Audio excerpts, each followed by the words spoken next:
Hello, everyone. Thank you so much for joining me tonight. I really appreciate your attendance. Remember, leadership is not a destination, it's evolving. It's constantly evolving. And that's why you're joining me tonight, either live or via a recording. My name is Dr. Perkins. My series is called The Leadership Whisperer. And tonight I'm going to talk about the three levels of leadership from my experience. Now, wherever you are at, push yourself to get to the next level. Set goals, put together an action plan to get to that next level. Again, leadership is about evolving. You never reach the promised land in leadership. You always have that carrot of the promised land out in front of you. Yes, you set goals, you conquer goals, but the big prize is always ahead of you. Remember, what's in the forefront of your mind, you pay attention to. So always have something in front of you. All right, let's dive into the three levels. But before we do that, I like to start with kind of a relationship story that connects to the three levels of leadership. So I'm going to talk about lake fishing. There was these two gentlemen. They were on this medium-sized lake, so they can kind of see each other, but they were at a good distance where they wouldn't disrupt each other's fishing. One fisherman noticed throughout the hours that the other fisherman, when he caught large fish, he would throw them back into the lake. Yet he would keep the medium-sized fish. And that happened throughout the morning, the afternoon. And he was just really curious why this fisherman was doing that, throwing away or putting back the large fish into the lake when he caught them, but yet keeping the medium-sized fish. So by chance, they happened to go to the dock together. They happened to just kind of at the same time meet. And, they tied their boats to the pier and they got off on the dock. And the gentleman that had this curiosity asked this gentleman, hey, why did you throw your large fish back all day, but you kept a medium-sized fish? And the gentleman smiled and said, well, that's easy to answer. At home, I only have a 7-inch frying pan. So did you catch that? At home, he only has a 7-inch frying pan. So he kept the medium-sized fish and he threw away the large fish. What are we doing in our leadership? What are we doing in our leadership that we're limiting ourselves? Think of that story and think of the limitations that we may be limiting ourselves with our leadership. We may be limiting ourselves with our leadership. What are we doing? What are we doing? Why are we limiting ourselves with communication? Why are we limiting ourselves with really building a true culture? Can you turn that off? It's supposed to be turned off. Excuse me. Why are we limiting ourselves with advancing as a team, becoming a team?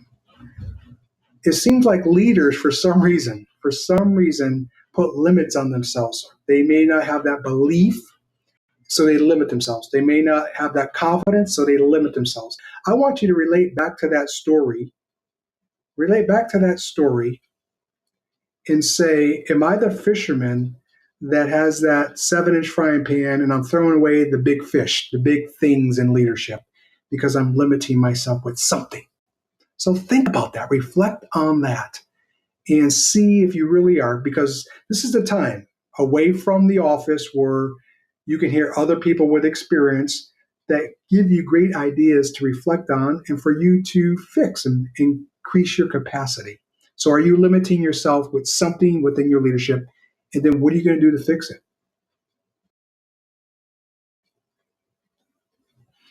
All right, let's jump into the three levels of leadership, as I like to call it.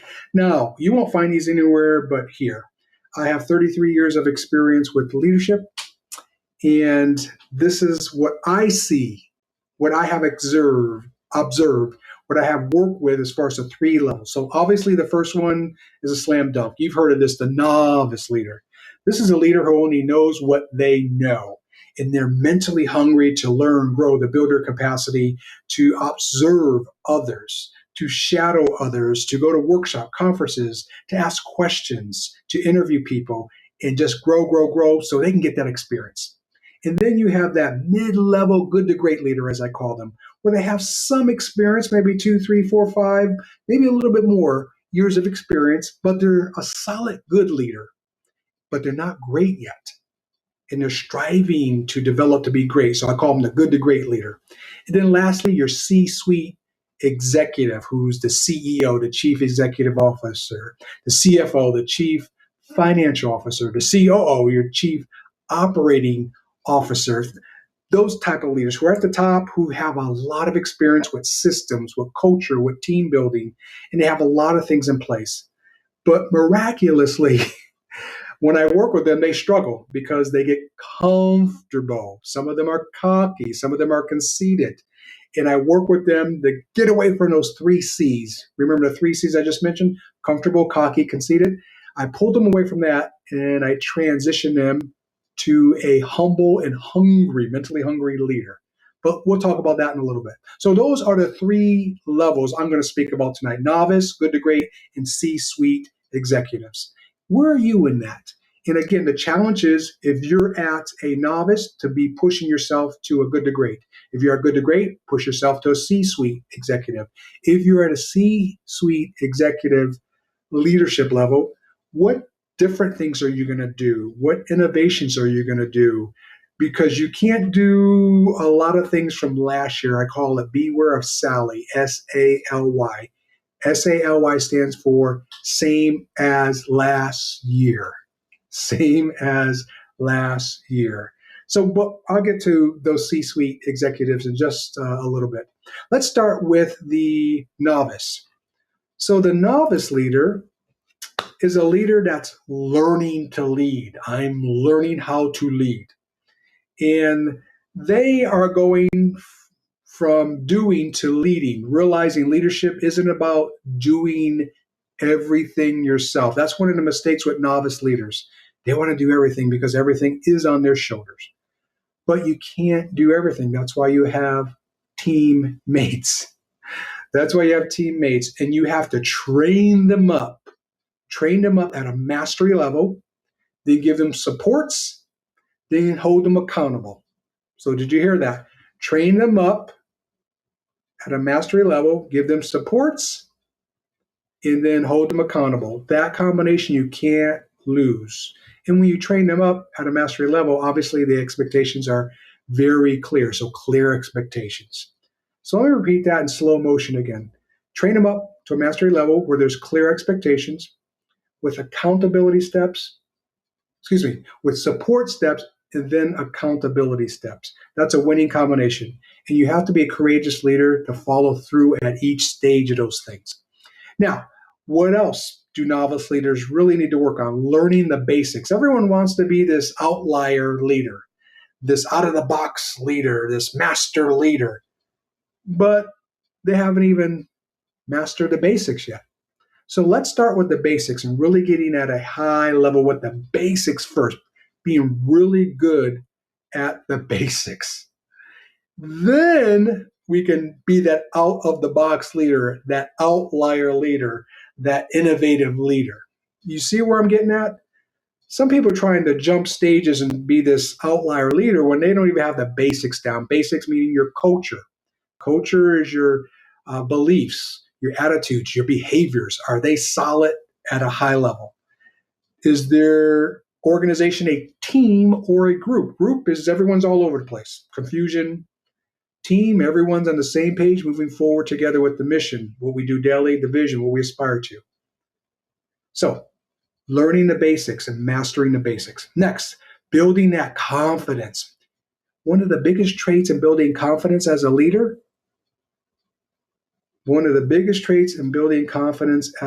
is being well prepared. Being well prepared and being consistent. You want people to say, damn, my leader is well prepared and he or she is consistent. That's building confidence in you and your teammates. They look at you like, damn, this person well prepared and they are consistent. Now you have confidence, your teammates have confidence in you. So 2 traits that are really strong with building confidence. Now, the next, managing relationships. That's a key. Relationships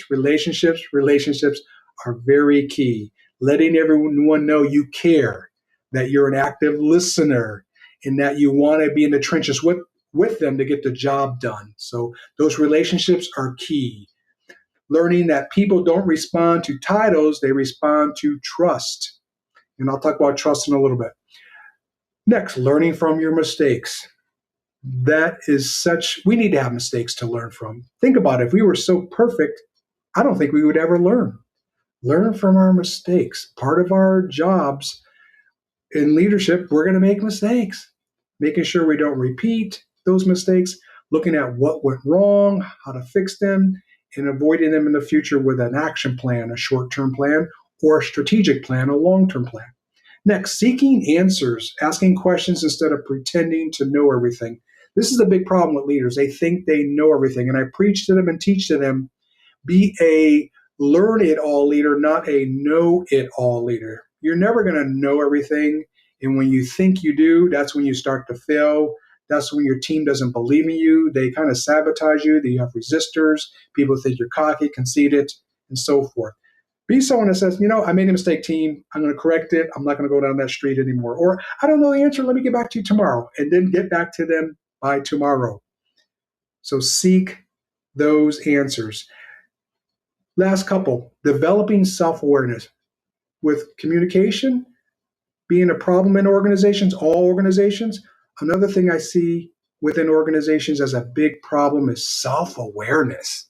Just being self-aware of your blind spots, of the things you did in the future that didn't work, and now you're trying to do the same things, the things you did in your past, that didn't work, but now you're trying to do those same things in your future. So being self-aware of the 360 of leadership, discovering your leadership strengths, weaknesses, triggers, and again, blind spots, and doing something about it, acting on those things, not just saying, yeah, I'm weak in this and doing nothing. If you're weak in something, learn about it. Now, the big shift, I need to prove myself, going from I need to prove myself to I need to improve myself. Let me repeat that. The big shift should be with a novice leader is going from I need to prove myself to I need to improve myself. So live question, I have the chat open. Ask a question at any time. What did you have to unlearn when you first became a leader? Because you're going to have to unlearn some things to be a better leader, meaning what are some of my practices, habits that I need to unlearn and establish new practices and habits to be better as a leader? I call it unlead to lead better. Unlead to lead better. Unlearning some things, unleading from some things to lead better. So a lot thrown at you there. I want you to play this back and listen to it and take some notes. If you're a novice leader, what are you going to work on? Is it learning the basics, building confidence, managing relationships, learning from mistakes, seeking answers, developing self-awareness, going from doing to leading? What is it? Grab one thing to improve on. All right, let's move on to level 2, moving from good to great. I know how to lead people, and now I'm learning how to elevate them. Remember, leadership is not always about you. It's about your teammates. We hold temporary custody of an organization, a department, a unit that we are leading. They are the key people. We lead them. They are the key people. When leaders can get over themselves with their egos, power, and pride and realize it's about the teammates and not them, you will move your team. You will transform your team. They will believe in you if you have that true approach, that true attitude, and your actions match your words. So going from good to great. Remember, these are people who have some experience and they're a solid good as a leader, but not great as a leader. And they want to go from good to great. Some key traits, building that trust. People know what to expect from you. Again, consistency is another big thing. I know I talked about consistency under the confidence umbrella, but also consistency builds trust. They know you're going to be consistent. They know you communicate at a high level. That builds trust. They know you're going to advocate for them. That builds trust. They know when maybe they make a mistake, you're going to Sting them, but give them a group hug all in one motion. And they like that. Hey, he taught me, she taught me a lesson, but they weren't mean about it. And we're going to move forward. I've learned my lesson, and they're going to be my leader. So think about that when it comes to trust. Other things, communicate clearly, no guessing games. You can't be a scaredy cat leader in leadership. I don't like these people. I can't stand these people. I'm going to just say it, who say, I don't like adversity. Well, what the hell are you doing in leadership? You can't be a leader if you don't handle adversity. That's part of your job. That's a percentage of your job. You have to communicate clearly. You have to communicate clearly. Look people in the eye. No email, no text, no hiding behind a Zoom. Bring them in. Talk to them. Talk to them. Here's the strategy I use when I communicate with people in person. I have 3 steps. First, why are we here? Why are we here? Thank you, Anthony, for coming in. You're a valuable team member. We really appreciate you. But I noticed something recently. In the last 2 weeks, you've been tardy 4 times. That's why we're here today. So I cover the why. Then I go to expectations. Anthony, I want to co-create with you the expectations to correct that. Can you tell me what's contributing to your tardiness lately? Because that's not like you. For a year, you were here on time. The last 2 weeks, you're tardy 4 times. That's a lot. So let's go over expectations to clean up that tardy, and I want to co-create that with you. So hear them out. You say what you need to say, and then together, you go over expectations for how to fix it. Now they own it. They're bought into it. And then I end with an agreement. So we can agree on what we talked about for the expectations, A, B, and C. Do you agree? There you go. So my 3-step process with communicating, the why, the expectations, I co-create with them, and then I close with an agreement that we both agree on. And then I give them a hug, give them a handshake. We really appreciate you. We just want to clean this little tardiness thing up. We really, really, really want you to be part of this team. Thank you so much. So that's a method to communicate clearly. Now let's go down the list. Develops people. You want to develop your people. Develop people. People want to grow too. They want to get to leadership positions just like you. So don't be selfish. If they come to you and say, hey, I want to be a leader one day. Now say there's no leadership spots. There's only a few. It's a small company. Still develop them. And if you develop them and say, hey, I'm going to develop you, but if we can't get you in our company here, I'm going to recommend you to another company.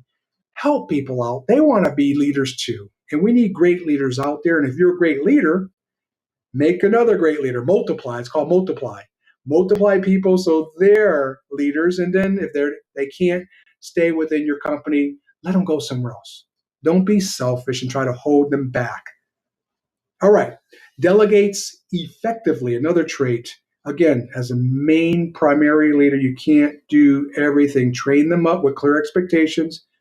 Give them support steps with accountability steps, and be courageous in all 3 of those stages. So delegate, delegate, delegate. Create accountability. You heard me talk about that. High support and high expectations. Handles conflict. You got to handle that conflict. Again, I think I mentioned this earlier. You can't be a scaredy cat leader. You can't. You can't. You have to handle conflict. Resolve it so when you go to sleep that night, it's not in your dreams. It's not eating you up where you're tossing and turning. You always want to leave the job with some type of resolution, or at least start the conversation. And if you can't finish it that day because you need to investigate or get more information, at least you started it and you know your plan B for the next day. Another trait, create psychological safety. These are big words they're throwing out there in leadership lately. Psychological safety. That's simply providing a space for people so people on your team can speak up, disagree professionally, and learn. Have that open door so they can voice their opinion. You want them to have skin in the game. You want them to have a voice. And sometimes it may go against the grain or go against your philosophy or what you're saying, but then sit them down, explain why we're headed in a certain direction. It's okay if they disagree, but they have to come on board eventually. Maybe they have a great idea they can contribute to that, your original idea. So be open to that psychological safety where people can speak up and speak out professionally and give input. Also, learning through influence. Influence doesn't have to use authority to get commitment, doesn't have to use authority to get a commitment. In other words, empower your teammates to do things, to get things done, to problem solve.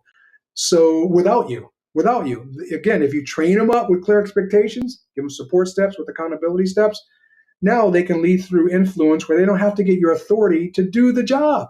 Maybe something pops up, you're far away. They can't get a hold of you. Let them make decisions. Another trait, celebrate your teammates, celebrate them. They're doing great things. They really are. Make sure you celebrate, I call short wins. Because if you make these celebrations too far out every 6 months, they're not going to see and feel that you appreciate them. Do something every 2 weeks where you're celebrating the team, celebrating people. That's once a month. Actually, it's twice a month if you do it every 2 weeks. And also raising the leadership bar. Challenge them. If you look at the research, there's hundreds of case studies out there with challenge goals versus do your best goals. Challenge goals versus do your best goals. Challenge goals significantly yield higher results than do your best goals. So challenge people, challenge yourself, challenge your team, and make it fun, make it interesting. Maybe make it I'm going to use the word challenge, make it a challenge for them. Keep that carrot out in front of them so they're running towards that.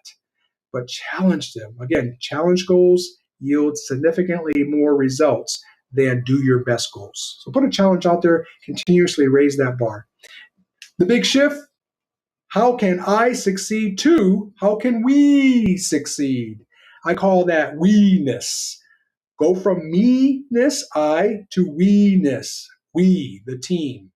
Having that mentality. It's not about you. It's about the team. Question. Again, I have my chat open. If your team described your leadership in 3 words, what would they say? What would they say? So think about that. And I would give them a little survey on that. Do a pulse survey every 3 months where you're just giving them 3 questions. The famous 3 questions I like to use is what's working, what's not working, what needs immediate attention. What's working, what's not working, what needs immediate attention. Or you can include in there, team, describe my leadership in 3 words and see what they say. Does it match what you're thinking? Does it match your actions? Maybe it does, maybe it doesn't. And if it doesn't, don't take it personally. Make the shift. All right, let's move on to the last level, as I like to call it, the level 3, the C-suite executive. Let me just move this out of the way. There we go. I lead the system, not just the people. I don't like that. We lead the system, it should read, and not just the people. So what are some traits that help C-suite executives? Remember, these are the people at the top, the CEOs, the CFO, the COOs. But they need a lot of training. Again, when I work with them, I told you this earlier, they can be cocky, conceited. They can also be comfortable. So those 3 C's. Not all of them, but they get comfortable because they have systems in place. But systems need to be checked because systems 5 years ago may not match what the systems you need today because times are changing, society changes, things change in the market. So just because you have a great system 5 years ago doesn't mean you use the same system currently, now. So C-suite leaders, again, they earn their spots, but they can't get comfortable, cocky, or conceited, the 3 C's. I work with them to transform them from that to humble and hungry leaders. Hungry meaning mentally hungry. So what are some traits for them to really work and think on? One is thinks beyond today. Thinks beyond today, strategy over reaction. So you have to be, as a C-suite leader, even all leaders, where's your organization, your department unit going to be in 6 months, a year, 3 years, 5 years? That's where you want to really work together to put together a strategic plan that's a long-term plan with benchmarks within it. So you know at benchmark 1, you should be here. Benchmark 2, you should be there. Benchmark 3, you should be at another point. So think beyond today. Don't be reactive, be proactive. Another trait, seize the whole system. Systems The definition of a system are, I call it the 3 Ps: process, practices, and procedures. Process, practices, and procedures interconnected. That's a system. That's a system. That's for another live event, but that's a system, a quick definition. So C's the whole system, understands how people, processes, culture, resources, and results connect. Another trait for level 3 leaders: creates organizational clarity. Creates organizational clarity. Everyone understands the mission, what we do daily, priorities. Sometimes priorities are called goals. Sometimes they're called the big rocks. Sometimes they're called commitments. Some people call them commandments. Whatever name you want to put in front of that, they're goals. So they see, let me read that. Hold up. Everyone understands the mission. Again, what we do daily, those priorities. I just kind of went through that. And then the definition of success. Success. What does that look like? What are we running towards? What are we moving towards? What are we working our butts off toward? What does that success look like? And it's very clear. Another trait: leads through other leaders. Leads through other leaders. Your impact multiplies through the people you develop. Again, you heard me say this earlier. Be a multiplier. Develop people within your organization. Hopefully you can retain them, but if you can't, give them the skills so they can move on and be great leaders. Multiply great leaders. Other traits: make difficult decisions. I kind of talked on that before. You can't be a scaredy cat leader. You have to make those decisions. About 15, 20 years ago, there was this trend out there where leaders didn't want to make decisions because if they made the wrong decision, then it would be back on their shoulders. Well, yeah, that's why you're the leader. I just, societal mentality, some things come across really, really bad. Leadership is about gathering all the information possible, quantitative and qualitative, meaning numbers and content, and then making the best damn decision you can. If 85% of your leadership is positive, you're doing a great job. You're going to have some failures, some slip-ups, some setbacks. So make those decisions. Another trait: protects the culture. Culture, as I defined earlier, behaviors, attitudes, expectations of your team. Creating that high culture. Understands the culture is created by what leaders tolerate, reward, and repeat. I don't like that word tolerate. We shouldn't be tolerating anything. We should be fixing those things that are thorns on our side. But again, culture is those behaviors, those attitudes, those expectations within your team, and protecting that and building on that, because that's a daily thing. Another trait: balances people and performance. Compassion without lowering standards. Never ever lower your standards. Keep them high. Don't say my poor teammates. We're in a tough times and lower those standards. No, always keep those standards high. Even if you fall a little short, you made a lot of gains. Other things: think legacy. Think legacy. Ask, what will remain better because I was here, because we were here. When we retire and we're on the beach sipping pina coladas, we can look back and go, I was at X company and our legacy did X, Y, and Z, and boy, we left the place better than when we arrived. So think legacy. Other traits that really work with level 3 C-suite executives to improve themselves, to build their capacity. They know when to on-lead. You kind of had me mention that, you heard me mention that earlier. On-leading means stopping those bad habits, those practices, and then moving over to build new habits and new practices. So sometimes you're going to have to on-lead. Maybe it's a system, blowing up a system, starting over with a new system. That's on-leading. Maybe it's a practice that you're doing and the communication isn't high enough. Blowing up that and starting over with different way to communicate so it reaches everyone clearly. The big shift, moving from how do I lead people to what kind of organization are we becoming, that we-ness again. Once you start having that mentality of we-ness, I'm telling you people, you will move your organization, your team, your unit, your division, your department. You will move because people say, this leader is with us. He or she is down in the trenches. Our thinking is aligned and we can move together. If you don't act that way, they're going to think it's a separate thing where you're better than them, and you're going to struggle in your leadership. Question, if you left your organization tomorrow, what would continue because of the leadership you built? If you left your organization tomorrow, what would continue because of the leadership you built? You should be able to take 2 weeks off, take a vacation. Or what happens if you get hurt, get in a car accident, you're out for 2-3 weeks? Your team should be able to function without you because there's systems in place, there's expectations in place, there's a culture in place.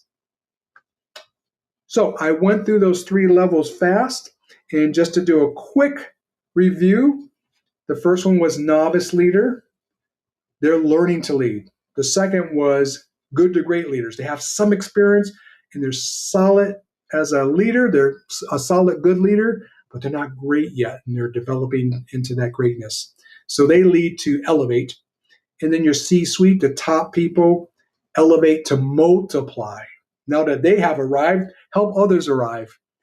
So that's a quick review. Novice, good to great, and C-suite leaders. Where are you at? And what are you going to do to get to the next level? Even if you're a C-suite executive, what are you going to do to improve? Because leadership, again, leadership is not a destination. It is evolving, constantly evolving. All right, ask yourself, what is one thing we need to implement today to move my team forward? What is one thing? What is the one thing? What can you grab from this live event or this recording that you're hearing that you can use and implement immediately today to move your team forward? What is something that caught your eye? Now remember, it's okay to look in the mirror as a leader, and be honest with yourself, because you're evolving constantly. What's one more thing I can get better at to help my team move forward? In doing that reflection, I would do that reflection weekly. At the end of the week, reflecting. Then at the end of 3 months, do a leadership reset and say what's working, what's not working, what needs immediate attention. So you're always reflecting and then doing a leadership reset. All this is to make you a better leader. Now, where do we go from here? 2 words, just start. Just start. Grab one thing and just start with it. It may be ugly, bumpy at the beginning, just like anything else, but then through time and experience, it becomes better and smooth, and it fits right in, and it makes everything or many things better. So just start. If you're saying, where do I go from here? Grab one thing and research it. I'm going to let you go down the rabbit hole with that one thing. I've kind of given you the starter of the rabbit hole, or open the entrance of that rabbit hole for you. I'm going to let you go down the rabbit hole now and put together an action plan, a short-term plan or a strategic plan, a long-term plan, and work the plan. Work the plan. Just start.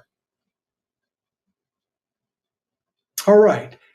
To close out here, any questions, last-minute questions? I'd love to, on air, answer them for you.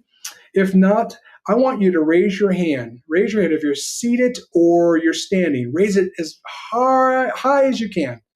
Whatever, right or left hand. Raise it to the highest point. Raise it without hurting yourself. You there? Now, raise it 1 more inch. And I bet all of you raised it 1 more inch. You thought you're at your highest point, yet you raised it 1 more inch. That is leadership, where leadership asks for 100%. And then once it gets 100% out of you, it asks for 1 more inch. It asks for a little bit more. So I want you to think about that. Leadership is always asking for a little bit more, a little bit more. So your mind and body have to be 100%. Do things for your mind and body so that you are energetic, you're ready, you are strong from the word go. Everyone, slide. I keep doing that. There we go. All right. Yes, we are in the last slide. Thank you so much for your time. If you're hearing this live, thank you so much for joining me. Again, grab one thing and just start. If you're hearing this on a recording, thank you for listening. And just grab one thing and just start. Share this with your friends if you feel they need a little boost, a little bit more knowledge. Help them. It's all about being friendly and helping everyone build their capacity. My name is Dr. Anthony Perkins. This is my website on here. My website, perkup-you.com. It shows all my consulting services, all my books for sale. I'm a national consultant. I'm retired after 33 years in the education field. I do business consulting, nonprofit consulting, and education consulting, helping all three of those sectors build a culture of excellence. So that means I do organizational training, inspirational speaking, and leadership development. My email is Dr. Perkins, DrPerkins, at perkup-u.com. Thank you for your time. Challenge yourselves. God bless you, and I'll see you soon.